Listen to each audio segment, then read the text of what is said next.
नमस्कार, आदाब, सत श्री अकाल और खुशामदीद। Very very good evening to all of you people. This is your master DJ Harsh Priyam, जो कि आपके सामने है लाइव। और आज बात करने वाले हैं जेडब्ल्यू 2027 वाले बच्चों से।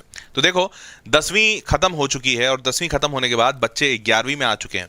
और अब सारे बच्चे यही सोच रहे हैं कि भैया 11वीं में क्या किया जाए, कैसे किया जाए जिससे कि जेडब्ल्यू निकल जाए। अब ये जो सोच है, सोच तो काफ़ी अच्छी है, लेकिन अगर आप अभी से जेडब्ल्यू के लिए एक स्ट्रैटेजिकल अप्रोच नहीं लेंगे तो बहुत कठिन होगा ये जेडब्ल्यू निकालना। और ये बात मैं ऐसा क्यों कह रहा हूं, आपको अगर कभी मौका लगे तो अपने सीनियर से, भैया दीदी से ये बात जरूर पूछने की कोशिश कीजिएगा कि भैया जेडब्ल्यू का प्रिपरेशन आपका कैसा रहा या कैसा चल रहा है। कोई भी बच्चा हो अगर आपके आसपास, आपका भाई बहन, बड़ा छोटा, उससे ये जरूर पूछिएगा कि जेडब्ल्यू की तैयारी कैसी चल रही है। और खासकर उससे पूछिएगा जो अभी मतलब आपसे 1 साल सीनियर, तो कम से कम सारे ही होंगे जो 11वीं पास कर गए होंगे। उससे मत पूछिएगा जो आपके साथ वाला है, ठीक है। तो ऐसी परिस्थिति में जब आप ये पूछेंगे तो आपको महसूस होगा कि उनकी बातों से ये महसूस होगा कि जेडब्ल्यू कितना आसान है या कितना कठिन, क्योंकि वो आपको रियल पिक्चर बताएंगे, क्योंकि वो मिनिमम 1 साल से तो तैयार कर रहे होंगे। और आपको सबसे बढ़िया पिक्चर जो बता पाएगा वो इंसान होगा जो अभी 12वीं पास कर चुका है, मतलब आपसे 2 साल सीनियर।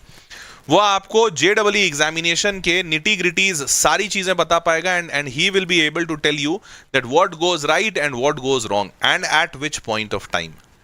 तो हेंस ये कोशिश कीजिएगा और इससे आपको समझ में आएगा कि 2027 के लिए अगर आप प्रिपेयर कर रहे हैं तो आपके लिए स्ट्रैटेजी कितनी ज्यादा जरूरी है। तो आज मैं आपको इस चैनल पे यही बताने वाला हूं। आप लोग चैनल सब्सक्राइब कर लीजिए, क्योंकि अब से इस चैनल पर 10वीं कक्षा का जो बच्चा है, जो अभी अभी 11वीं में आया है, उस बच्चे के लिए बहुत सारे कंटेंट होंगे और बहुत सारा यूजफुल कंटेंट होगा, आपके काम का कंटेंट। तो अपने काम के उस कंटेंट को कंज्यूम करने के लिए और उससे सही तरीके से गाइड होने के लिए चैनल पे बने रहिएगा। इस चैनल पर आपको एकेडमिक सेशंस मिलेंगे जो 11th के होंगे, आपको नॉन एकेडमिक सेशंस मिलेंगे जिन सेशन के जरिए आपको बहुत सारी चीजें ऐसी पता चलेंगी जो आपको पता होनी चाहिए बट अदरवाइज वो आपको बताई नहीं जाती हैं। एग्जाम्पल के तौर पे कि आपको सबसे पहला कौन सा चैप्टर उठाना चाहिए जिससे कि आपको 11th करने में बेहद आसानी महसूस होगा। जनरली लोगों को लगता है पहला चैप्टर से शुरुआत करते हैं, बट क्या पहला चैप्टर बेस्ट तरीका है? नहीं, बेस्ट तरीका बिल्कुल नहीं है। अगर तुम मुझसे पूछोगे तो मैं बोलूंगा सबसे पहला चैप्टर वो चैप्टर होना चाहिए जो शायद चैप्टर ही नहीं है। लॉगरिथम सबसे पहला होना चाहिए। लॉगरिथम क्यों होना चाहिए सबसे पहला? क्योंकि लॉगरिथम को 11th में कोई चैप्टर बनाया नहीं गया है, 10th में इसको पढ़ाया नहीं जाता है।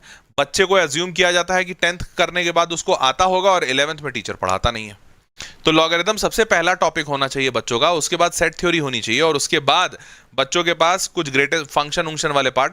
तो ये जो पूरा सीरीज है, इस तरीके से अगर बच्चा पढ़ेगा तो बेहद आसान होगा।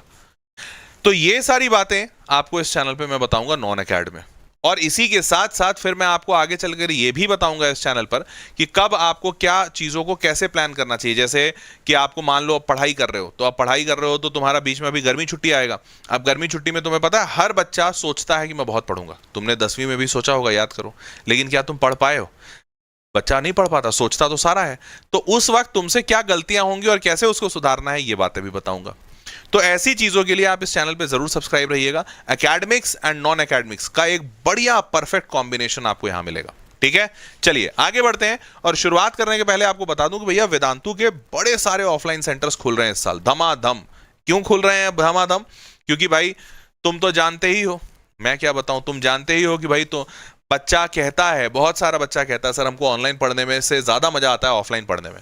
तो जिसको ऑनलाइन में मजा आता है उसके लिए तो वेदांतु है, लेकिन जिसको ऑफलाइन में मजा आता है उसके लिए वेदांतु ने कहा कि अब हम आपके लिए ऑफलाइन सेंटर्स भी खोलेंगे। तो वेदांतु लर्निंग सेंटर बहुत सारे शहरों में आया है और अभी सबसे लेटेस्ट वाला आया है लखनऊ। लखनऊ वाला कौन कौन बच्चा है? कौन कौन बच्चा यूपी से? लखनऊ का तो शायद कम होगा। यूपी से कौन कौन बच्चा है? तो लखनऊ उत्तर प्रदेश में हमारा सेंटर आया है और यहाँ पर वेदांतु में जैसे टीचर्स हमें, मेरे को जैसे देख रहे हो ना, ऐसे ही हर्ष प्रियम जैसे बहुत सारे टीचर्स हमने ऑफलाइन में भी रखे हैं। सिर्फ यूपी की बात नहीं कर रहा हूँ, और जहाँ भी सेंटर्स हैं वेदांतु के उन सारे जगहों पर। तो आप इस वेदांतु लर्निंग सेंटर के यूपी वाले सेंटर को, लखनऊ वाले सेंटर को जाकर एक्सप्लोर कर सकते हैं अगर आप आसपास रहते हैं तो। अगर आप में से कोई भी यूपी का रहने वाला कोई है भाई यहाँ से यूपी का रहने वाला? मेरे को दिख क्यों नहीं रहा? अच्छा, चैट मेरे को दिख नहीं रहा है। अच्छा, कौन कौन है यहाँ से यूपी का रहने वाला? जरा जल्दी से बताओ चैट बॉक्स में। उत्तर प्रदेश वाले हाथ हिलाओ। कौन कौन यूपी वाला? यूपी वाले तो बहुत सारे दिख रहे हैं भाई। अच्छा, तो जो जो यूपी वाले हैं वो यहाँ इस सेंटर पे जाकर जरूर एक्सपीरियंस कीजिएगा। कहाँ कहाँ टोटल सेंटर है वो भी बता देता हूँ। तो भैया तमिलनाडु में है तो यहाँ पे तमिलनाडु वाला बच्चा कम होगा इस चैनल को अभी जो देख रहा है। आंध्र प्रदेश में बहुत सारे सेंटर्स, तमिलनाडु में इतने सारे सेंटर्स हैं, देख रहे हो। फिर तेलंगाना में इतने सारे सेंटर्स हैं, पंजाब में पटियाला में है, महाराष्ट्र में बहुत सारे सेंटर्स हैं, दिल्ली में एक सेंटर है, जनकपुरी में, बिहार में 2 सेंटर है, मुजफ्फरपुर और पटना, उड़ीसा में भुवनेश्वर, राजस्थान में गुढ़ागोरजी, पौंडीचेरी में एक सेंटर है, कर्नाटक में बेंगलोर में और उत्तर प्रदेश में लखनऊ में। ये सारे सेंटर्स हैं वेदांतु के। क्लियर है भाई?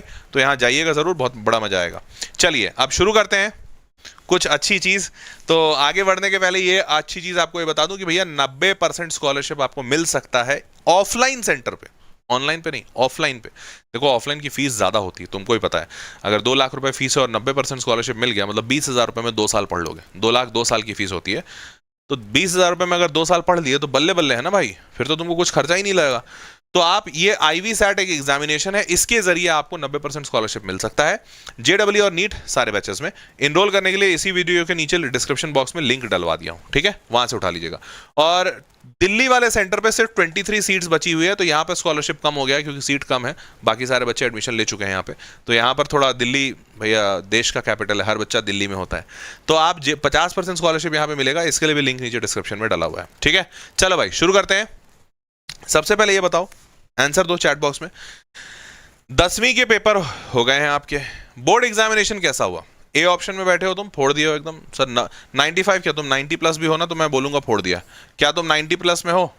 90 प्लस ए ऑप्शन लगाना। बी ऑप्शन मतलब सर 75 से ऊपर आ जाएगा ऐसा एक्सपेक्ट तो कर रहा हूं, लेकिन 90 पता नहीं आएगा नहीं आएगा। सी वाले में एवरेज है सर 75 से लेस आएगा, मतलब लगता नहीं है 75 से ऊपर आ जाए। डी ऑप्शन भी दे दूं कि सर पता नहीं क्या ही होगा, एकदम नहीं पता है, 70 आएगा कि 90 आ जाएगा कि 50% आएगा, कुछ नहीं पता। तो डी ऑप्शन की कुछ भी नहीं पता, कुछ नहीं पता। कौन से ऑप्शन में बैठे हो जरा बताना जरा जल्दी, कुछ नहीं पता। अच्छा बीना कह रही है, नहीं बीना तो नो कह रही है। अच्छा शौर्य कह रहा है ए ऑप्शन में बैठा। अरे गजब शौर्य जी, दत्ता साहब आप तो एकदम तेज आदमी है। मास्टर बायशिन कह रहा है डी में, कुछ नहीं पता। बीना भी कह रही है ये ऑप्शन है, अरे गजब। श्लोक कह रहा है बी ऑप्शन है, 75 से तो ऊपर आ जाएगा सर, लेकिन 90 प्लस का नहीं पता। ठीक है कोई बात नहीं। तो मतलब बहुत ज्यादा बच्चे तो कुछ रिस्पॉन्स नहीं दिखा रहे हैं, बट हाँ सत्यम कह रहा है अच्छा सब बच्चा तेज ही आया रे मेरे पास, ऐसा कैसे? सारा का सारा तेज आया है। कौन साइंस लेके पीसीएम लेने का सोच रहा है? कौन कौन लेने का सोच रहे हो? पीसीएम लेने का सोचोगे तभी यहाँ पे होगे। चलो ठीक है, इसका तो यस मानता हूँ। शुरुआत करते हैं। आईआईटी के बारे में कुछ अच्छी बातें बताता हूँ, सुनो पहले, मोटिवेट हो गए और उसके बाद हम लोग आगे का रास्ता आपको बताएंगे। तो आईआईटी में आपको पता होना चाहिए बीटेक के साथ साथ, सिर्फ बीटेक नहीं होता, बीटेक के साथ साथ बैचलर ऑफ आर्किटेक्चर भी होता है, एमटेक भी होता है। एमटेक मतलब बीटेक का बड़ा भाई, सेकेंड 4 साल के बाद बीटेक के बाद एमटेक होता है। एमएससी होता है, एमएससी मतलब आपके माता पिता ने बहुतों ने बीएससी किया होगा, तो बीएससी का बड़ा भाई को एमएससी कहते हैं। फिर एमबीए भी होता है, शायद ये किसी को नहीं पता होगा क्योंकि लोगों को लगता है एमबीए का मतलब आईआईएम से होता है, बट आईआईटी से भी एमबीए होता है। और फिर पीएचडी भी होता है यहाँ पे, जिसमें डॉक्टर नाम के आगे लगता है। आईआईटी बॉम्बे, आईआईटी मद्रास और आईआईटी दिल्ली ये सबसे टॉप के आईआईटीज माने जाते हैं। हालांकि टॉप के आईआईटीज टोटल 7 आईआईटीज हैं। 7 आईआईटी, 7 ओल्ड आईआईटी कहते हैं इसको। जो पुराने वाले 7 आईआईटीज हैं इनको सबसे टॉप का कहा जाता है, बट इन 7 में भी सबसे 3 टॉप के जो है वो आईआईटी बॉम्बे, मद्रास और दिल्ली है। ये क्यूएस वर्ल्ड रैंकिंग, जो वर्ल्ड कॉलेज की जो रैंकिंग वर्ल्ड में निकलती है ना, उसमें भी इनका अच्छा रैंक है, ठीक है। उसके बाद आईआईटी बॉम्बे का हाईएस्ट पैकेज 4.3 करोड़ का, ये सारे आईआईटीज का मिलाकर आज तक का हाईएस्ट पैकेज है 4.3 करोड़। ये आईआईटी बॉम्बे का था, साल 2023 या 24 में लगा था। टोटल इंडिया में 23 आईआईटीज हैं, जिसमें से 7 पुराने हैं और बचे हुए 16 नए आईआईटी हैं, ठीक है। तो जो नए वाले आईआईटीज हैं उनका रैंक थोड़ा सा नीचे है। उसके बाद 4.3 crore plus top offers perks IIT job scene, तो भैया ये साल 2024 का देखो न्यूज है, ठीक है। अब how to target IIT Bombay. अब आईआईटी बॉम्बे में जैसे ही 4.5 करोड़ का पैकेज में बताया, तुम भी सोच रहे हो सर तो फिर आईआईटी बॉम्बे ही चलेंगे, हम काहे 2-4 करोड़ हम कम काहे करें, जब 4 करोड़ मिल सकता तो लेंगे। तो आईआईटी बॉम्बे जाना है, तो अब जाना है तो कैसे पहुंचोगे, चलिए देखते हैं। देखो आईआईटी बॉम्बे पर क्या है, टॉपर का चॉइस है, रिसर्च का यहाँ मतलब जो अच्छी बातें हैं वो पहले बता देते हैं, थोड़ा मोटिवेट तो हो जाओ। तो अच्छी बातें यहाँ की ये है भाई कि भैया ये टॉपर्स का चॉइस है।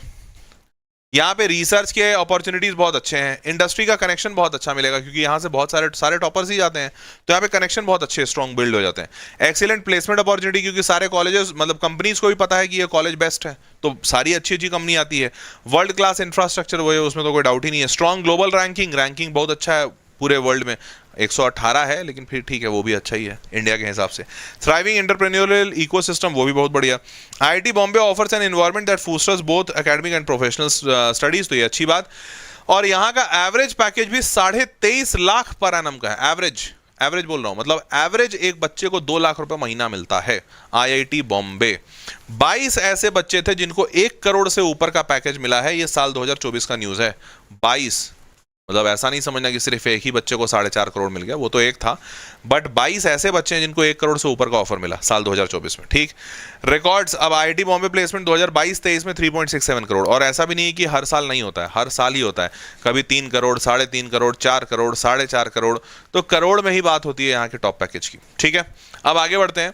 आईआईटी बॉम्बे का इंक्यूबेटर में 100 करोड़ का एक फंड भी है, जिससे कि ये आईआईटी बॉम्बे वाले बच्चों के स्टार्टअप को सपोर्ट करते हैं, स्टार्टअप इन 10 ईयर्स।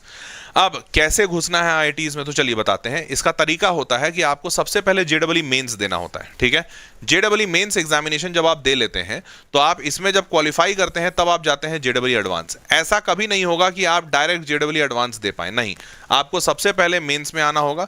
मेंस अगर आप क्वालिफाई करते हैं तब आप एडवांस में जाएंगे, एडवांस अगर आप क्वालिफाई करते हैं तब आप आईआईटी में जाएंगे, और आईआईटी में अगर अच्छा रैंक है तब जाकर आप आईआईटी बॉम्बे में जाएंगे।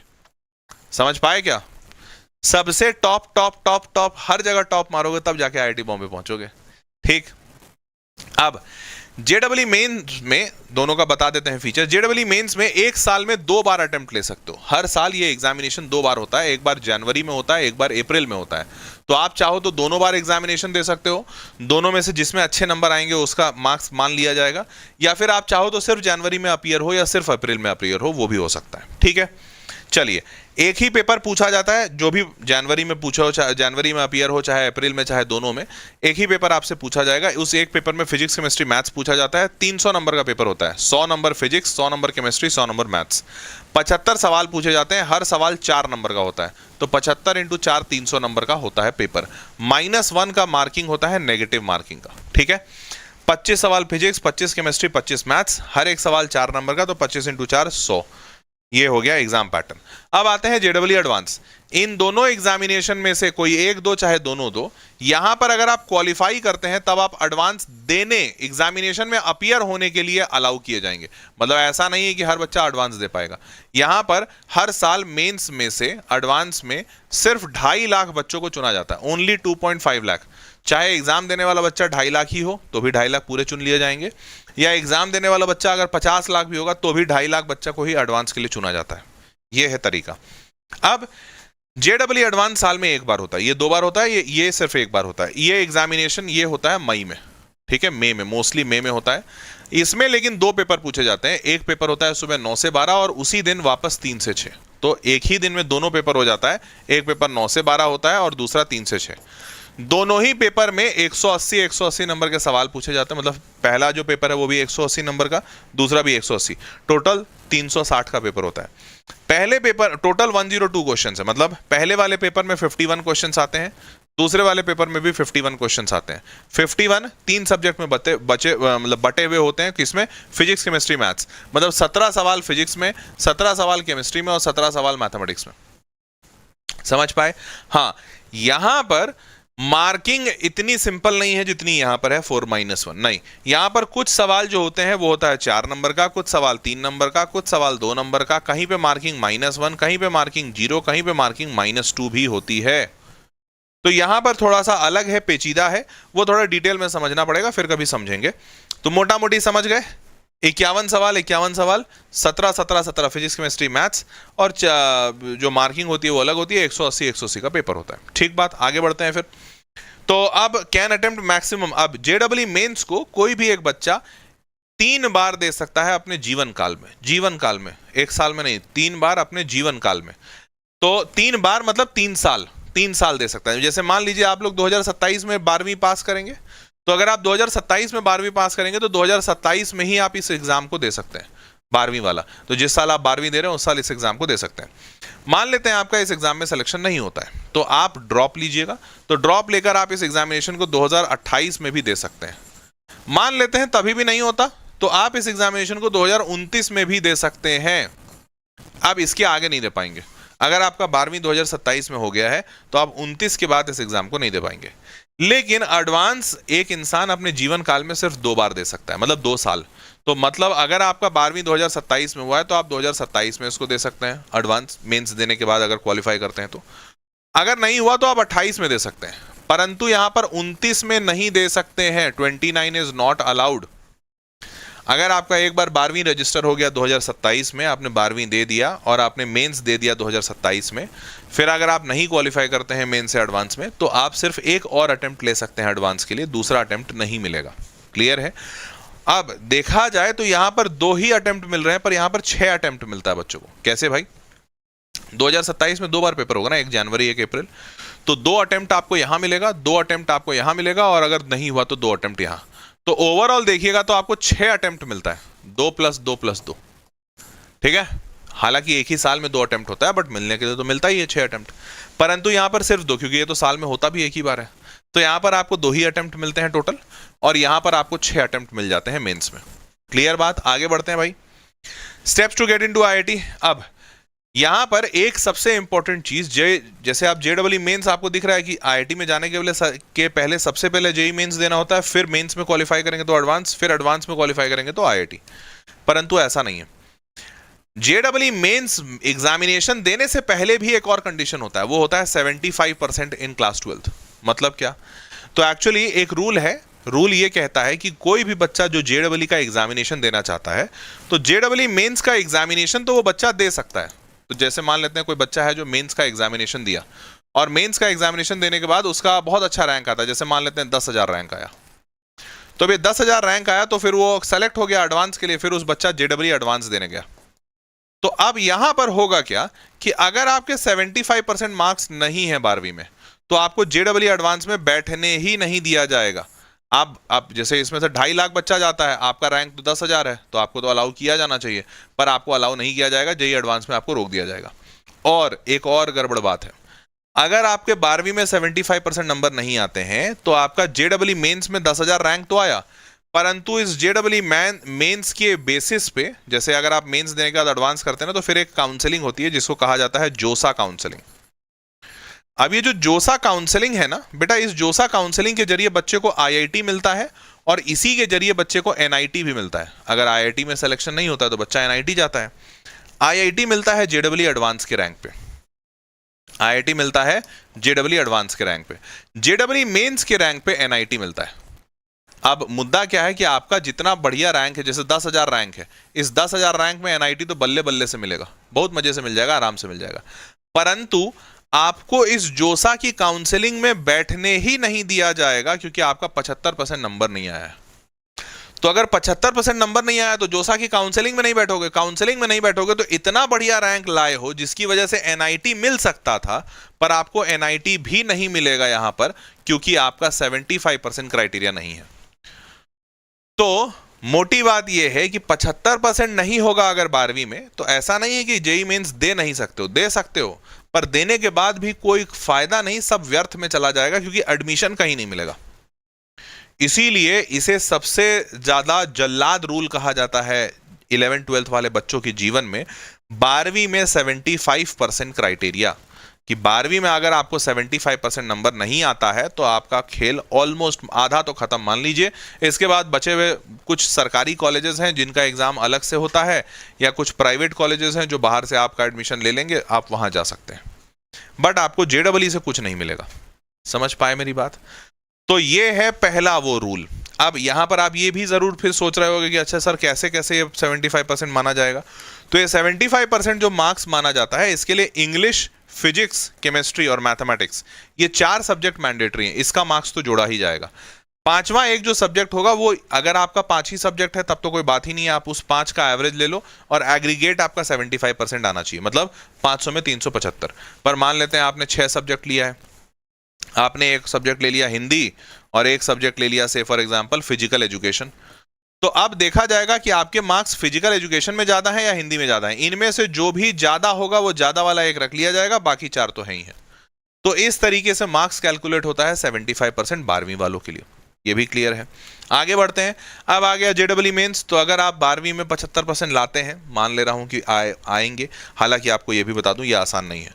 मैंने पिछले 3 साल से, जब से ये रूल आया है, अपने 3 साल के करियर में, 3 साल का करियर नहीं है, करियर तो बहुत लंबा है, लेकिन ये 3 साल से ये रूल दिख रहा है। उसके पहले, कोविड के पहले था। तो पिछले 3 सालों में ऐसे बड़े सारे बच्चों को देखा हूं, बड़े सारे, एक दो नहीं, बहुत सारे बच्चों को देखा हूं।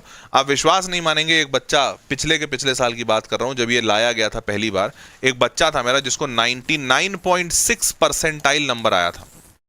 आप ये समझो 99.6 परसेंटाइल का मतलब 12 लाख बच्चे उस साल बैठे थे, तो 12 लाख मतलब 12,000, 12,000 में भी 12,1200 और इंटू 0.4 4800, मतलब इस बच्चे का जो रैंक था वो करीबन 5,000 था, 5,000 रैंक के आसपास। 5,000 रैंक बहुत अच्छा रैंक होता है, मतलब एक ऐसा एग्जाम जिसमें 12 लाख, जैसे जेई में उस साल 12 लाख बच्चा बैठा था, 12 लाख से ज़्यादा, एक बच्चे का रैंक 5,000 आया, बहुत बढ़िया है। इतना बढ़िया परसेंटाइल उसका आया था जेई में, लेकिन उसके बोर्ड एग्जामिनेशन में आए थे 74.8%, और वो सीबीएसई का था। बेचारा रोता रो गया, कोर्ट में जाके केस किया था, सुप्रीम कोर्ट में जाके केस किया था। सुप्रीम कोर्ट ने भी अर्जी खारिज कर दी, बोले हम कुछ नहीं कर सकते। 74.8% नंबर लाया था, 2 नंबर, 0.2% का मतलब होता है 500 में 0.2 करोगे तो 4 नंबर होता है, 1% का मतलब होता है 5 नंबर, और 0.2 कर दो उसका तो 0.2 इंटू 5, 1 नंबर, सॉरी 1 नंबर, सिर्फ 1 नंबर से ये रह गया। ये लड़का सिर्फ 1 नंबर से रह गया, और इस 1 नंबर की वजह से इसका आईआईटी एनआईटी दोनों छूट गया उस साल। समझ पा रहे हो? तो ऐसे मैंने काफी सारे बच्चे देखे हैं, तो आप इसको बिल्कुल हल्के में मत लीजिएगा। जेडब्ल्यू मेंस की बात करते हैं। अब मेंस की बात करेंगे तो मेंस में थोड़ा डेटा देख लो। साल 2022, ये 23 की बात बता रहा हूँ, 23, अच्छा 11 लाख बच्चा बैठा था, तो इसका जरा डेटा देख लो। डेटा ये कहता है साल 2022 में करीबन 9 लाख बच्चा बैठा था एग्जामिनेशन में, मेंस में। कट ऑफ था 88.4 परसेंटाइल। परसेंटाइल का मतलब बेसिकली ये होता है कि कितने बच्चे आपके पीछे होने चाहिए। 88.4 परसेंटाइल है, मतलब 88.4% बच्चों से आप आगे होने चाहिए, तब जाकर आप क्वालिफाई करेंगे। वैसे ही 2023 में 11 लाख बच्चा इस एग्जाम में अपीयर हुआ था। कट ऑफ था 90.7 परसेंटाइल, 77 परसेंटाइल, मतलब परसेंटाइल मतलब 90.77% बच्चा आपसे पीछे होना चाहिए, ठीक है। और 2024 में 14,15,000 बच्चा बैठा था। पहले तो आप ये देख लो, ये हर साल कंपटीशन बढ़ रहा है। 9 लाख, 11 लाख, 14 लाख, यहाँ 12,58,000 सिर्फ जनवरी में है। अभी अप्रैल का डेटा आएगा तो ये आएगा, तो ये हर हाल में फॉर श्योर है कि 16 लाख के आसपास ये नंबर जाएगा, 16 लाख। तो 9 लाख, 11 लाख, 14 लाख, 16 लाख, तुम 2027 में दोगे तो 26 वाले का मान लो 16 से 17 ही मानते हैं, हालांकि 18 लाख हो जाएगा, 17 मानते हैं, तुम्हारे वाले में 1 लाख और 18 लाख, तो तुम मिनिमम मानो कि 18 लाख बच्चा बैठेगा। हालांकि मोस्ट लाइकली केस में तुम जब तक आओगे तब तक 20 लाख बच्चा इस एग्जाम में बैठेगा। तो 20 लाख बच्चों के बीच में तुम कंपटीशन दे रहे होगे। 88.4 परसेंटाइल मतलब 88.4% बच्चों से आगे रहना है, तब सेलेक्ट हो गए मतलब मेंस से एडवांस एग्जामिनेशन देने के लिए क्वालिफाई होता है ना 2.5 लाख बच्चा। यहाँ पे 90.77% बच्चों से आगे होना होगा, यहाँ 93.2% बच्चों से आगे होना होगा। मतलब यहाँ देख रहे हो कट ऑफ और बढ़ गया, मतलब अब आपको और टॉप लेवल पे आना पड़ेगा। यहाँ पर अभी आया नहीं है, लेकिन एक्सपेक्टेड है कि अराउंड 94 से 95 परसेंटाइल बच्चा, मतलब परसेंटाइल कट ऑफ आएगा, मतलब 95% बच्चों से तुमको आगे रहना पड़ेगा। तुम्हारे टाइम तक आते आते 96 हो जाना चाहिए, ऐसा लग रहा है मेरे को। समझ गए भैया यहाँ तक? तो ये है मेंस का डेटा। अब बात करते हैं 99 परसेंटाइल। अब ये जो परसेंटाइल है, मतलब इतने बच्चों से आगे होना होगा, तो कितना नंबर लाना होगा, क्योंकि तुमको तो ये कैसे पता चलेगा कि कितना बच्चा एग्जाम दे रहा है, कितनों से आगे आना है, कैसे आ गया, तुम तो भैया मार्क्स देखोगे। तो जेडब्ल्यू मेंस जो है वो 300 नंबर का पेपर होता है। कितने का? 300। तो हर साल 300 होता है, तो 300 नंबर के पेपर में देखो 99 परसेंटाइल कभी नहीं पहुंचेगा कट ऑफ जो है वो हमेशा 88.4, 90, 93, 94, 95 ऐसा ही रहेगा। तो एक बच्चों को हम बोलते हैं कि भैया सबसे अच्छा टारगेट जो है 99 परसेंटाइल है, कि तुम 99% बच्चों से आगे हो जाओ। तो मतलब इतना हो जाएगा ना, तो तुम्हारा एनआईटी भी पक्का, आईआईटी भी पक्का, मतलब माना जाता है कि इतना अच्छा बच्चा अगर हो गया तो आईआईटी निकाल ही लेगा। तो 99 परसेंटाइल का टारगेट करने हम हमेशा बच्चों को बोलते हैं। तो अगर आप 99 परसेंटाइल का टारगेट कर रहे हो कि 99% बच्चों को पीछे छोड़ोगे, तो 300 के पेपर में कितना नंबर लाना पड़ता है जिससे ये हो पाता है? तो साल 2023 में जो बच्चा था वो 155 से 200 नंबर के आसपास लाया था, तो 300 में से 155 से 200 नंबर लाया था, तो वो 99% बच्चों को पीछे छोड़ दिया था। अब तुम बोलोगे सर ये इतने से इतने का क्या मतलब? तो होता क्या है, ये एग्जामिनेशन ना अलग अलग शिफ्ट में होता है, जैसे 10 शिफ्ट में होता है। 10 बार, मतलब शुरुआत होता है, मान लेते हैं 20 तारीख से शुरू हुआ एग्जाम, तो 20 तारीख को सुबह और शाम 2 बार एग्जाम होगा, 21 तारीख को सुबह और शाम 2 बार एग्जाम होगा, ऐसा करते हैं तो 20 से 24 तारीख तक एग्जाम चलेगा। तो टोटल 10 पेपर होता है। अब होगा क्या, जब 10 पेपर आया है तो 10 पेपर सेम तो नहीं हो सकता, नहीं तो जिसका 20 को होगा वो 24 वाला को चोरी करा देगा। तो होता क्या है, हर शिफ्ट में पेपर बदल दिया जाता है। अब जब पेपर बदल दिया जाएगा तो जरूरी थोड़ी कि हर पेपर सेम लेवल का बन जाए, सेम लेवल का बनाओगे तो भी चोरी हो जाएगी। तो होता क्या है कि कोई ऐसा शिफ्ट आता है, कोई ऐसा पेपर आ जाता है जो बहुत टफ है, कोई ऐसा पेपर आ जाता है जो बहुत आसान है। अब तो जो आसान पेपर है उसमें तो नंबर ज्यादा लाना, मतलब ज्यादा उठ जाएगा, और जो कठिन पेपर है उसमें नंबर कम उठेगा। तो इसके लिए एक नॉर्मलाइजेशन का प्रोसेस इस्तेमाल किया जाता है जेडबलई में, जिसकी वजह से ये मार्क्स का रेंज आया है। मतलब जो पेपर सबसे कठिन बनाया गया था उसमें बच्चों को सिर्फ 155 नंबर लाना पड़ा था 99 परसेंटाइल के, मतलब 99% बच्चों को पीछे छोड़ने के लिए सिर्फ इतना नंबर लाना पड़ा था। लेकिन जो बहुत आसान पेपर था उसमें बच्चे को 200 नंबर लाना पड़ा था 300 के पेपर में, 99% बच्चों को पीछे छोड़ने के लिए। तो समझ में आ गया, इसीलिए ये रेंज में रहता है। फिर 2024 में 156 से 235 हो गया था। 2025 में भी पता नहीं है कितना होगा, लेकिन एक्सपेक्टेड मान सकते हो वही 160 से 200, इतने के ही आसपास रहता है, एक्सपेक्टेड कर सकते हो आप। तो आपको मोटा मोटी मान के चलना है कि भैया 150 नंबर तो मिनिमम चाहिए और 200 नंबर मैक्सिमम, 200, 210, 20 जो भी है, आउट ऑफ 300 का पेपर, तब आके आएगा तुम्हारा 99 percentile. Clear? Approx top 2.5 lakh successful candidates are selected for JEE advance every year, वो तो बता ही दिया हूं। अब आते हैं जेडबलई एडवांस। मानता हूं कि भैया 99 परसेंटाइल ले आओ तब तो तुम सेलेक्टेड ही हो। तो ऐसे तो सिलेक्शन तो और कम पे हो जाता है इतने ही परसेंटाइल पे, बट तुमने तो इतना ले आया तो तुम सेलेक्ट हो गए। एडवांस में अगर सेलेक्ट हो गए तो अब एडवांस में हर साल कितना बच्चा अपीयर होता है? तो साल 2023 में 1,80,000 बच्चा अपीयर हुआ था। ध्यान रखना एक बात का, हर साल बेटा सेलेक्टेड कैंडिडेट 2,50,000 ही होता है। तो तुम बोलोगे सर अपीयर इतना कैसे? तो यही रियलिटी है, ये थोड़ा कड़वा रियलिटी है। 2.5 लाख बच्चों को सेलेक्ट कर लिया गया, बोला गया कि आप एग्जाम दे सकते हो एडवांस का, पर एग्जामिनेशन देने सेंटर पे सिर्फ 1,80,000 बच्चा पहुंचा। 2024 में भी 1,80,200 बच्चा पहुंचा था।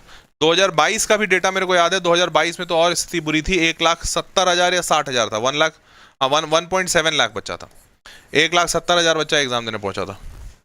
तो इतने के ही आसपास बच्चे एग्जाम देने पहुंचते हैं, बीच के जो 40,000 नहीं 70-80,000 बच्चे भाग जाता है, वो एग्जाम देने ही नहीं आता। समझ रहे हो? मतलब वो बच्चा डरा रहता है, मोटी बात ये है।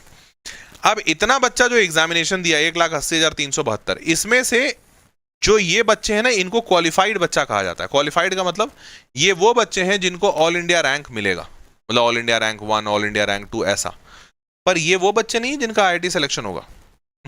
ऐसा क्यों? क्योंकि देखो फैक्ट के तौर पे आपको बताता हूँ, 23 IITs बताया था, 23 IITs में टोटल जो सीटें हैं वो है 17,780।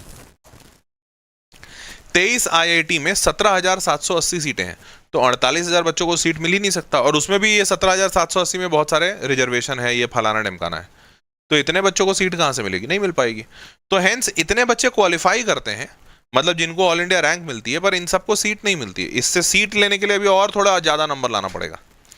तो अब वो नंबर कितना लाना पड़ेगा वो कभी अलग विषय का मुद्दा है, लेकिन इतना क्वालिफाइड, एटलीस्ट क्वालिफाइड कहलाने के लिए आपको कितना नंबर लाना पड़ेगा? तो आपका कट ऑफ जो था वो 109 था, 109 नंबर था साल 2024 में। कितने का पेपर था भूल गए होगे, मेरे को पता है। हर साल पेपर इसका 360 का होता है, मतलब हर साल तो नहीं लेकिन पिछले 2 साल से तो हो रहा है। 360 में 86 नंबर लाना था साल 2023 में, जिन बच्चों को क्वालिफाइड कहलाना था, इस रैंक में आना था। और 360 में 109 नंबर लाना था साल 2024 में, जिन बच्चों को ऑल इंडिया रैंक मिलेगा। इनको IIT नहीं मिलेगा। IIT के लिए तो इसमें 20-30 नंबर और ज़्यादा लाना पड़ेगा, ठीक है? मतलब 110 नंबर है ना, 30 नंबर और जोड़ दो, 140 मिनिमम चाहिए तब IIT जाओगे। लेकिन उसमें भी IIT का पीछे ब्रांच मिलेगा, अगर ऊपर वाला ब्रांच चाहिए तो और नंबर लाना होगा। क्लियर? अब बात करते हैं IIT। तो IIT में देखो 17,385 सीट था साल 2023 में, 2024 में 17,740 था, अच्छा 80 मैंने गलती से बोल दिया। 2025 में 17,890 या 860 कुछ हुआ है, ठीक है? 26 में कितना होगा, 27 में कितना होगा तो भगवान जाने। लेकिन अभी सरकार ने ऐलान किया था इस साल के बजट में कि 6-6,500 सीटें बढ़ा रहे हैं। लेकिन वो इतनी जल्दी तो बढ़ेगा नहीं, बट फिर भी मैं मानता हूं कि बढ़ जाएगा शायद तुम्हारे टाइम तक। तो तुम मान सकते हो कि 23 या 24,000 सीटें होंगी। पर 24,000 सीट में भी ये सारा बच्चा क्वालिफाइड जो है उन सबको सीट नहीं मिलेगी। क्वालिफाइड बहुत ज्यादा है, सीट बहुत कम को मिलती है। तो 24,000 सीटें होंगी, आपको करीबन 150-200 नंबर लाना पड़ेगा आउट ऑफ 360, ठीक है। तो तब जाकर आप IIT पहुंचेंगे। अब बात करते हैं 6,500 मोर IIT सीट से जो मैंने बताया इस साल सरकार ने ऐलान किया है। अब IIT बॉम्बे, हम तो इसी पे बात कर रहे थे, सबसे बेस्ट वाला IIT, यहां तक पहुंचने के लिए क्या करना होगा। तो IIT बॉम्बे में जो इस साल का बच्चा ऑल इंडिया रैंक 1 लाया है, इस साल मतलब पिछले साल 2024 का, तो 2024 वाला जो बच्चा, उसको 360 नंबर का पेपर दिया गया था 360, वो बच्चा 355 नंबर ले आया उसमें। मतलब उसका सिर्फ एक ही सवाल गलत हुआ था, सिर्फ एक ही सवाल उसका गलत हुआ था। और सबसे बड़ी बात, उसने 100% सवाल बनाए थे भाई, 100% सारे सवाल बना दिए थे उसने। अब आप अगर नहीं समझ पा रहे हैं कि ये कितना कठिन होगा, तो सोच के देखिए, ये 48,000 48,000 वो बच्चा है ना जो अपने पीछे कितने बच्चों को छोड़ा है। सोचो सोचो, 2024 में 14 लाख बच्चा एग्जाम दिया था, कितना, 14 लाख स्टूडेंट्स। 14 लाख में से वो बच्चा जो 48,000 टॉप का 48,000 बच्चा होगा, जो 48,000 जो टॉप का बच्चा होगा, वही बच्चा यहां तक पहुंचा होगा। ये 48,248 साल 2024, ये तो मानते हो, यहां तक पहुंचने वाला बच्चा तो टॉप का होगा ना, जो क्वालिफाइड है। मतलब 48,000 जो टॉप का बच्चा है वो 110 नंबर ला पाया। कितना ला पाया? 360 में सिर्फ 110 नंबर ला पाया। ये छोटा मोटा मामूली बच्चा नहीं है, वापस से समझो, 48,000 रैंक वाला बच्चा है आउट ऑफ 14 लाख। पता नहीं कितना जीरो है, बहुत सारे जीरो, 5 जीरो है पता है मेरे को, लेकिन हाँ इतने बच्चों में से, मतलब अगर आप रफली 14 या 42, तो 14 या 42 मतलब आप समझो 3.5, टॉप का 3.5% बच्चा, सिर्फ 3.5% बच्चा, इतना काबिल बच्चा भी इस पेपर में सिर्फ 110 नंबर ला पाया आउट ऑफ 360। और जो टॉपर है वो कितना लाया? 355। टॉपर चलो छोड़ देते हैं, वो तो टॉपर है, वो तो अलग लेवल का इंसान है। जो बच्चा आखिरी रैंक था, जैसे IIT बॉम्बे में 7,501 रैंक वाला बच्चा लास्ट था, जो सबसे पीछे वाले ब्रांच में गया, इस बच्चे का मार्क्स आया था 156, 156 नंबर आउट ऑफ 360। समझ पा रहे हो? तो देख पा रहे हो कितना डिफरेंस है, कितना नंबर लाना पड़ता है, और ये नंबर लाना कितना कठिन होगा। 156 मतलब बच्चा हाफ, आधा नंबर नहीं ला पाए। 360 का पेपर था, 180 मतलब 50% नंबर, ये बच्चा 50% नंबर भी नहीं ला पाया। फिर भी ऑल इंडिया रैंक 7,501, कितने के बच्चों के बीच में? 14 लाख बच्चों के बीच में, ऑलमोस्ट 2%, लेस देन 2%। समझ पा रहे हो भाई? हैं? तो ये है मसला। चलिए आगे बढ़ते हैं। कंप्यूटर साइंस इंजीनियरिंग, अच्छा तो ये मैंने बता दिया किस किस रैंक पे बंद हुआ है। तो लास्ट रैंक केमिस्ट्री का होता है IIT बॉम्बे का 7430, मैंने 7501 का रैंक बता दिया है, ठीक है। चलिए, तो IIT मंडी का एक सर्वे था, IIT मंडी का एक सर्वे हुआ था पिछले साल का। ये किसके लिए बता रहा हूँ, सुनो अभी पहले सर्वे देखो। When to start preparation for JEE? JEE की तैयारी कब शुरू करनी चाहिए? तो IIT मंडी में इसका सर्वे हुआ था। तो उस सर्वे में क्या पता चला, 57% बच्चे जो थे उन्होंने बोला कि हमने 11th में अपनी तैयारी शुरू कर दी थी अच्छे से। Most of the students, 177 out of 310 students started their JEE preparation in 11th class. मतलब IIT मंडी पहुंचने वाले ऑलमोस्ट 60% मान सकते हैं, 57 है मतलब 60% बच्चे ऐसे थे जिन्होंने 11वीं में अपनी IIT की तैयारी शुरू कर दी थी शिद्दत से। तुम बोलोगे तो फिर सर सारे बच्चे तो 11वीं से ही शुरू करते हैं, नहीं ऐसा नहीं है। 16% बच्चे ऐसे थे जिन्होंने ड्रॉप लिया था, तो ये 11वीं से तैयारी शुरू की है ऐसा नहीं बोल सकते, मतलब ड्रॉप ईयर को बच्चे को अलग मानते हैं। फिर 11% बच्चे ऐसे थे जिन्होंने कहा कि 11वीं में उन्होंने IIT तैयारी शुरू किया था, बट पढ़ते उड़ते कुछ नहीं थे, उन्होंने पूरा 11वीं अपना वेस्ट कर दिया।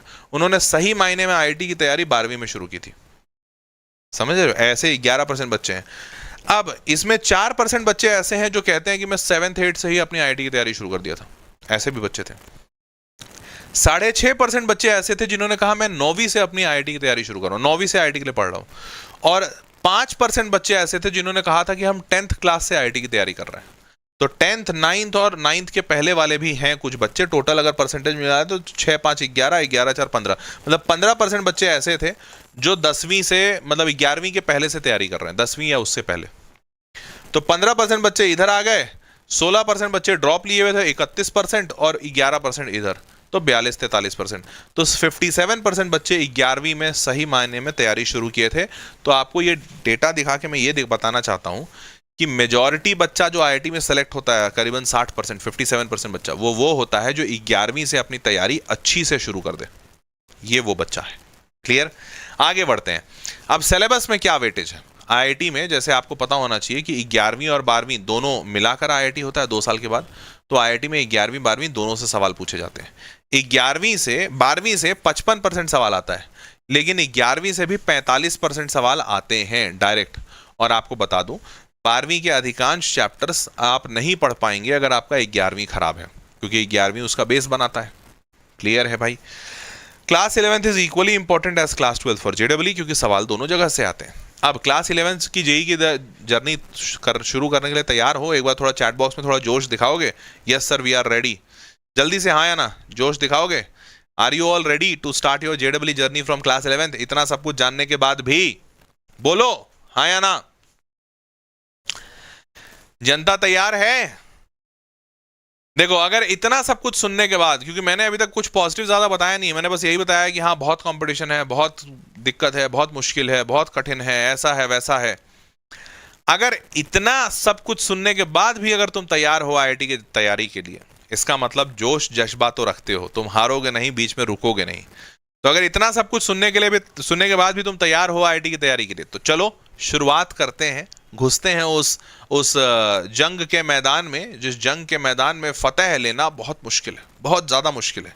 लेकिन फिर भी तुम बोल रहे हो कि नहीं सर मुझे जंग में जाना है, फतेह मिले ना मिले मैं लड़ूंगा जरूर। तो अगर तुम तैयार हो, जैसे कुछ लोग बोल रहे हैं अभी हार मान के, नहीं सर बहुत कठिन दिखा दिया आप तो, मतलब लग रहा है कि हो ही नहीं पाएगा। कोई बात नहीं, तो तुम इस मैदान से दूर चले जाओ, कोई बात नहीं, कोई दूसरा मैदान होगा तुम्हारे लिए। पर अगर बाकी बच्चे जो अभी भी तैयार हैं, चलिए आगे शुरू करते हैं। तो सबसे पहले आपको जेडब्ल्यू का सारा कोर्स इस चैनल पे मिलेगा, तो आप इस चैनल को सब्सक्राइब कर लो। ठीक है, सच बता रहा हूं, मैं सिर्फ चैनल सब्सक्राइब करवाने के लिए नहीं बोल रहा हूं। पूरे साल 2 साल तुमको महसूस होगा कि यार ये चैनल तुम्हारे लिए सबसे बड़ा रामबाण है, सबसे बड़ा मसीहा चैनल है, ये तुमको फील हो जाएगा। ठीक है, उसके बाद ट्रांजिटिंग फ्रॉम 10 से 11वीं आसान नहीं है। आसान इसलिए नहीं है क्योंकि आपको वैसे पता है हमारे देश में क्या है दिक्कत सबसे बड़ी। तो बच्चे का 9th का लेवल ये रहता है, 10th का लेवल ये रहता है, फिर 8th उससे भी नीचे, 10th के बाद 11th का लेवल ये रहता है। अब 9वीं 8वीं 9वीं 10वीं बच्चा इस लेवल पे पढ़ रहा है, 8वीं फिर 9वीं फिर 10वीं थोड़ा थोड़ा कठिन होता है, बट 10वीं से 11वीं इतना कठिन हो जाता है बच्चों, ये क्या हो गया मेरे साथ। और 11वीं और 12वीं इस लेवल पे रहता है, ऑलमोस्ट सेम लेवल। 11वीं और 12वीं के बाद जेडब्ल्यू उसका फिर से ऐसा हो जाता है, अरे ये क्या हो गया भाई, ये कौन सा सवाल आ गया, ऐसा रहता है। लेवल का बड़ा जंप है। तो हमारे एजुकेशन सिस्टम में इसीलिए बच्चे अच्छा नहीं कर पाते, क्योंकि हर कुछ जगहों पर लेवल इतने अब्रप्टली चेंज किए गए हैं कि बच्चों का मतलब और छोर नहीं होता। और पता है जेडब्ल्यू 11 12 एक और इससे भी ऊपर लेवल है, जिसको कहा जाता है, ये लेवल है, इसको कहा जाता है ओलंपियाड लेवल। और यही कारण है कि हमारे देश से ओलंपियाड के सिलेक्शंस बड़े कम होते हैं। बच्चा यहां बैठा होता है, वो ये तो सोच ही नहीं पाता है बेचारा कभी। वो तो हमेशा सोचता है यार 11वीं 12वीं कर लें, पहले तो यही हालत टाइट हो जाती है, फिर 11वीं 12वीं से जेई करने में उसमें और टाइट हो जाती है, जेई से ऊपर ओलंपियाड तो कैसे ही जाएगा बेचारा वो। तो ये है परिस्थिति। अब 10वीं से 11वीं के इस लेवल डिफरेंस को आसान किया जा सकता है अगर स्ट्रैटेजी सही से लगाई जाए, पहले से डे 1 से सही तरीके से पढ़ाई किया जाए, जो मैं स्टार्टिंग में बोल रहा था। ठीक है, अब आगे बढ़ते हैं। तो JEE aspirant phase is very important, जो मैं बताया 10वीं से 11वीं। ब्रिज कोर्स आपका इसमें काफी मदद करेगा, जो मैं आपको इसी चैनल पर दूंगा फ्री ऑफ कॉस्ट। तो ब्रिज कोर्स से आपको काफी मदद मिल जाएगी। ब्रिज कोर्स का सबसे मेन काम ही ये है कि 10वीं से 11वीं में जो आपका ट्रांजिशन होगा, इसके लिए आपको एक पुल दे दिया जाए और ये ब्रिज की तरह काम करे, ताकि आप 11वीं से 10वीं से 11वीं आसानी से मूव कर सको। ब्रिज कोर्स का मतलब ही है। ठीक है, तो ये ब्रिज कोर्स जेडब्ल्यू का सिलेबस आपको बहुत तेजी से आसानी से ग्रास्प करवाएगा और अच्छे से आपका कंप्लीट करवाएगा। तो आपको ये यूट्यूब पे ही मिलेगा पूरी तरह से फ्री ऑफ कॉस्ट। तो आप लोग चैनल पे सब्सक्राइब तो रहिए ही, और ये कैसे कैसे कब कब मिलेगा देख लो भैया। तो 17 अप्रैल को सबसे पहले मेरा सेशन होगा क्वाड्रेटिक इक्वेशन का, जो तुम 10th में पढ़कर आए हो। ठीक है, 11th में 12th में इसका एक्सटेंडेड वर्जन रहता है थोड़ा सा, वो मैं सबसे पहले स्टार्ट करूंगा ताकि तुमको थोड़ा सा फेमिलियरिटी फील हो। उसके बाद 18 अप्रैल को मोशन शुरू होगा अब्दुल सर का, मोशन भी तुम 10वीं में पढ़कर आए हो। 19 अप्रैल को मोल कॉन्सेप्ट होगा शिल्पी मैम का। मोल कॉन्सेप्ट तुमने 10वीं में थोड़ा बहुत पढ़ा होगा, उसका एक्सटेंडेड वर्जन शिल्पी मैम कराएंगी। तो आपके पास जो 3 टीचर्स रहेंगे, मैथमेटिक्स, फिजिक्स और केमिस्ट्री। लेकिन सिर्फ यही 3 टीचर्स नहीं है, हम और 3 टीचर्स लगाएंगे आपके और बेहतर परफॉर्मेंस के लिए। हाँ, ये भी सत्य बात है, ठीक है। तो मिलेगा आपको इस चैनल पे बहुत रिच कंटेंट मिलेगा। उसके बाद फिर एपी होगा, ट्रिग्नोमेट्री, लॉगरिथम, इनमें भी बाकी के chapters, Newton's laws of motion, work energy, power, gravitation और यहाँ पे periodic table, atomic structure, basic of organic chemistry. ये सब मोटा मोटी आपको अप्रैल में कंप्लीट करा दिया जाएगा, ठीक है। अभी बहुत ज़्यादा प्रेशर नहीं दे रहे हैं, डेली का एक सेशन है। सेशन देने के बाद आपको थोड़ा होमवर्क भी देंगे, आप वो डीपीपी करके आइएगा। डीपीपी करिएगा तो आपको काफ़ी कॉन्फिडेंस महसूस होगा खुद पर, और वो जो डीपीपी होगा, हाँ, डे 1 से हम लोग जेडब्ल्यू के सवाल आपको कराएंगे। ऐसा नहीं करेंगे कि बेटा आज पहला दिन है तो तुम एनसीईआरटी करो, नहीं, हमें पता है तुमको आगे चल के जेडब्ल्यू करना है, तो तुमको डे 1 से जेडब्ल्यू के सवाल करवाए जाएंगे, ठीक है। अब बहुत टाइम है मेरे पास, ये मत सोचिएगा बस, अगर ये सोच लिए ना तो तुम गए, खत्म। तो बहुत टाइम है, वो कछुआ और खरगोश की कहानी हमेशा याद रखना। कछुआ निरंतर धीरे धीरे धीरे धीरे चलता रहता है, फिनिश लाइन पहुंच जाता है। खरगोश को लगता है मैं बहुत तेज हूं, बहुत टाइम है, मैं वो कर लूंगा, सो जाता है, खत्म हो जाता है। तो वो मत करना, ठीक है। More than 60% waste class 11th, ये बात याद रखिएगा। 60% बच्चे अपना क्लास 11th वेस्ट कर देते हैं, उनको बाद में ये रिग्रेट होता है बहुत। तो not able to handle 11th 12th, तो कांट प्रिपेयर फ्रॉम वेल, और ये फिर ड्रॉप लेना पड़ता है। मतलब क्योंकि अगर तुम्हारा 11th खराब कर दोगे तो फिर तुम्हारा 11th के बाद खराब हुआ तो 12वीं अच्छे से नहीं हैंडल होगा, 12वीं अच्छे से हैंडल नहीं होगा तो फिर अच्छे से जेईई मेंस में परफॉर्म नहीं करोगे तो फिर क्या करोगे, ड्रॉप लोगे कि सर पहले साल में नहीं हो पाया, अगले साल लेते हैं। तो ड्रॉप लोगे तो फिर मामला खराब है, रिस्की है ना ड्रॉप। तो अब टाइम मैनेजमेंट के लिए भैया जितना बढ़िया तुम टाइम टेबल बना सकते हो बनाओ, बनाकर उसको फॉलो करो। मैं धीरे धीरे इस चैनल पे आपको टाइम मैनेजमेंट के लिए बहुत सारे सेशंस दूंगा। रिसोर्सेज, जितनी अच्छी कोचिंग, जितना अच्छा टीचर, जितना अच्छा स्टडी मटेरियल चुन सकते हो चुनो। इसके लिए भी मैं गाइडेंस के वीडियोस बना दूंगा। एक वीडियो ऑलरेडी इस चैनल पे डाल रखा हूं, बेस्ट बुक्स फॉर जेडब्ल्यू। अगर नहीं देखे हो तो जरूर देखना, इसी चैनल पे बड़ा मजेदार वीडियो है, आपके लिए काफी अच्छा है। देखो इसी चैनल पे मैं दिखा देता हूं तुमको। वैसे ये चैनल पे जाओगे ना, जैसे ही चैनल ओपन करोगे वीडियोस में जाना, ये देखो अभी कल थोड़ी दिन पहले डाला है, वीडियोस में जाना। तो वीडियोस में जैसे ही जाओगे यहाँ पर दिखेगा, कहाँ गया, हाँ देखो, best books make your IIT dream come true, देख रहे हो। तो ये अभी मैंने 5 दिन पहले डाला है, 56,000 व्यूज। इस वीडियो को देखना बड़ा मजा आएगा। तो मैं आपको इस चैनल पर ऐसे बहुत सारा कंटेंट दूंगा जो आपके बेहद काम का होगा। उसके बाद स्टडी ग्रुप्स और पीयर लर्निंग, ये अच्छे से चुनिएगा। देखो, संगत से गुण होत है, संगत से गुण जात, ये सुने हो ना, पुरानी कहावत है।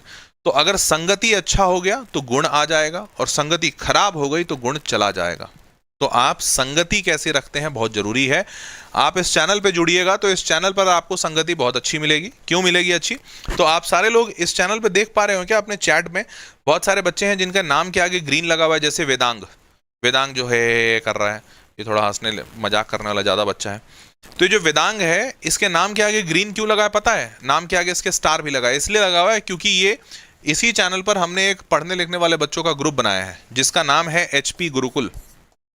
तो एचपी गुरुकुल, तो ये एचपी गुरुकुल में हम क्या करते हैं, जो भी पढ़ने लिखने वाला बच्चा है इन बच्चों का एक ग्रुप बना देते हैं। ये एचपी गुरुकुल ज्वाइन करने के लिए बच्चों को सिर्फ 90 रुपए देना पड़ता है, 90 रुपीज, दैट्स इट। 90 भी नहीं, 89 है, 1 रुपया और कम है, 89 रुपीज देना पड़ता है। इसमें करते क्या है, जैसे ये जो सारे सेशंस तुम्हारे हो रहे हैं ना, तो अब ये सारे सेशंस हैं, बट ये सारा सेशन पूरे साल चलाना थोड़ा मुश्किल होता है, लेकिन हम फिर भी पूरे साल पढ़ाएंगे आपको। कहाँ पढ़ाएंगे? आपको एचपी गुरुकुल में पढ़ाएंगे, यहाँ पर। तो एचपी गुरुकुल में वही बच्चा आता है, देखो 90 रुपया अटखली करने वाला या खेल करने वाला बच्चा नहीं देगा, क्योंकि खेल करने वाला बच्चा तो कुछ भी नहीं देगा। अब जैसे मान लो ये सनवित है, सनवित मुरारी, जो बोल रहा है सर यूजीडब्ल्यू का सीरीज लाइए। ये बच्चा यूजीडब्ल्यू का सीरीज क्यों मांग रहा है? क्योंकि पढ़ने लिखने वाला बच्चा नहीं। तो बोलता सर आप ऐसा करो ना सर, थोड़ा डांस करके दिखाओ ना सर, आप ऐसा बताओ ना कि सर हम 1 करोड़ रुपया कैसे कमा लेंगे। अब वो ये सब बातें नहीं कर रहा है, क्यों? क्योंकि पढ़ने लिखने वाला बच्चा है, और पढ़ने लिखने वाला है इसलिए एचपी गुरुकुल का मेंबर है। देखो उसका नाम के आगे ग्रीन लगा हुआ है, स्टार लगा हुआ है। तो पढ़ने लिखने वाला जो बच्चा होगा वो इसको ज्वाइन करता है, और यहाँ पर पूरे साल सेशंस चलते हैं, पूरे साल सिलेबस कवर किया जाता है, मस्त बढ़िया सा माहौल होता है, और सारे पढ़ने लिखने वाले बच्चे होते हैं। तो एचपी गुरुकुल आप ज्वाइन कैसे करेंगे? आप इसी चैनल को सब्सक्राइब जहाँ पे किया हुआ है ना, सब्सक्राइब करते हुए बाजू में बटन होगा एक ज्वाइन नाउ का, तो ज्वाइन पे क्लिक करेंगे, ऑप्शन आ जाएगा डेबिट कार्ड क्रेडिट कार्ड जिससे भी है यूपीआई पेमेंट से पेमेंट कीजिए, आप 89 रुपीज देके ज्वाइन कर लीजिए। क्लियर? सयान देव WBJE का सीरीज आ जाएगा। सनविद जी UGEE का सीरीज आ जाएगा, डोंट वरी, बोला है तो कर दूंगा, पक्की बात है। HP गुरुकुल में आएगा सब कुछ, ठीक है। पीयर लर्निंग आपको बता दिया, बहुत अच्छा यहाँ पे बनेगा। Focus on understanding concepts, concept को समझिएगा, ऊपर ऊपर से मत उड़ाइएगा। Focus more on problem solving, जितने ज्यादा सवाल हो सकते हैं बनाइए और रेगुलर रिवीजन करते जाइए। और ये 3 चीजों हम भी करवाएंगे आपको JEE के लिए, ठीक है। और मॉक टेस्ट दीजिएगा टाइम टू टाइम, बहुत जरूरी है। मॉक टेस्ट से आपको पता चलेगा आप कितने पानी में हैं, ठीक है। एनालिसिस कीजिएगा अपनी गलतियों का, उन मॉक टेस्ट में क्या सही हुआ क्या गलत हुआ, और फिर उसको वापस से सीखने का कोशिश कीजिएगा। यही तरीका होता है, हार्ड वर्क, डेडिकेशन, कंसिस्टेंसी, क्योंकि ये बेसिक है। बेसिक मैं भी नहीं बदल सकता, कोई नहीं बदल सकता। मतलब कहते हैं ना कि जिंदगी का बेसिक है, अगर कुछ भी पाना है तो हार्ड वर्क करना होगा, डेडिकेशन से करना होगा और कंसिस्टेंटली करना होगा। अगर ये तीन चीज करोगे तो तुम क्या, कोई भी इंसान दुनिया का सफल हो जाएगा, है ना। तो आपको बस यही करना है। चलिए, तो देवियों और सज्जनों, आज का ये सेशन यहीं तक था, समाप्त करता हूं अब इसको। उम्मीद करता हूं इस सेशन से आपका बहुत फायदा हुआ होगा और आपको दिशा मिली होगी, समझ आया होगा कि आप कौन से जंग में उतरने वाले हैं। तो आप लोगों का तहे दिल से स्वागत करता हूं और बहुत मस्त बढ़िया तरीके से हम पढ़ाई करेंगे, आपको गाइडेंस देंगे इस चैनल पे सब्सक्राइब रहिएगा और HP गुरुकुल को ज्वाइन कर लीजिए। 90 रुपये लगने हैं बस, और वो आपको मस्त बढ़िया पढ़ाना, मतलब पढ़ाई आपको करा देगा, ठीक है। तब तक के लिए अपना ख्याल रखो, take care, bye bye, good night, मिलते हैं अगले सेशन में, बाय बाय।